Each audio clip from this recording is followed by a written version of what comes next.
Hi everyone, so this video is going to be my end of December updates. It's been a while, I've been super busy, but I finally have time to film a video.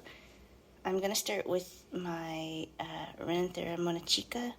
So I'm going to throw this out, and that's because you can see on the newest keiki there, even though I've cut the top off, I think it's a fungal infection has infected the new keiki, and I kind of just don't want to deal with it, so I'm just going to throw this away.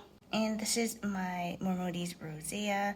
It's starting to push out a new growth now, which is not ideal. It should be starting to go into dormancy, but it hasn't lost any of the leaves yet. They haven't even gone yellow, so it's pushing out a new growth, so we'll see what happens. And this is my Gongora portentosa. I moved it here because I don't have my Aerides flavellata anymore. It died. It still has a little bit of spider mite issue. I sprayed it yesterday, but yeah, this will be its new spot for now.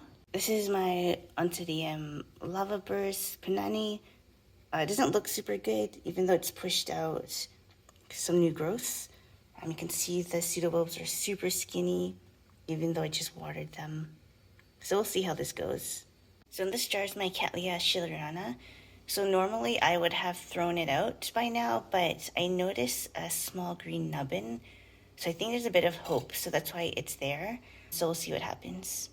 And this is my Paraphalaenopsis laycockii. It pushed out a new leaf. You can see it's the greenest one in the middle. I have yet to see any new roots on it though, so still waiting on that. And the other leaves haven't gotten any bigger, and I think it's because there's not much, it hasn't grown any roots, so those haven't grown, but hopefully that will improve.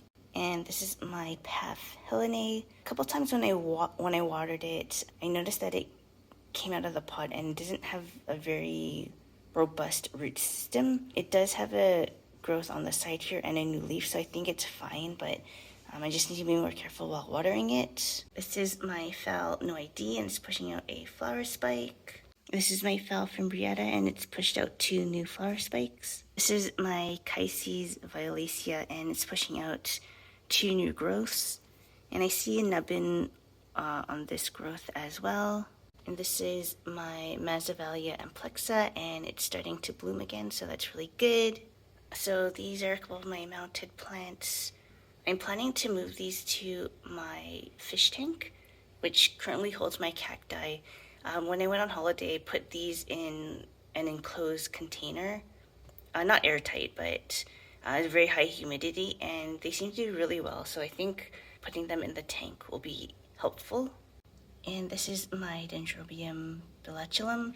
And you can see that there's 2 nubbins on a couple of the growths there, so that's really good. I think it's the first time it's done anything for me. So this is my Bulbophyllum ayuthayense. It doesn't look good. I think I have a hard time keeping the humidity up. You can see the latest growths are pretty small, so I will also put this in the tank as well. This is Bulbophyllum sikkimense, and the pseudobulbs are super dehydrated and hasn't really established, so this is kind of the last chance for it. If it doesn't improve, then I'll just throw this out. This is a new acquisition I got at our Christmas party. It's Britonia domingensis and crossed with Britonia nigro-violacea. So this is a seedling size, obviously, but it has 2 new growths, and it seems to be pushing out new roots, so that's good. It was leaning, so I just put this little stake here to keep it more upright. This is my Clowesia Rebecca Northern Mikabi, and I believe that is a flower spike. All my catasetums, except for the one in the back there, is still being watered because they still have their leaves.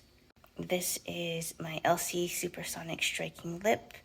Unfortunately, the bulb's blasted on this new growth, so that's unfortunate. This is my Oceoclades monophylla, and I had 2. I threw out the other one because it had pretty bad spider mite infestation. I just don't want to deal with it. I think this one has a little bit, but I think this one is more manageable, so I will take care of this one instead. This is my Dendrobium formosum, and I currently have it outside to take advantage of the cool temperatures. And the same for my Stanhopea as well. Alrighty, so that's my video for today. Thank you for watching, and I'll see you next time. Bye!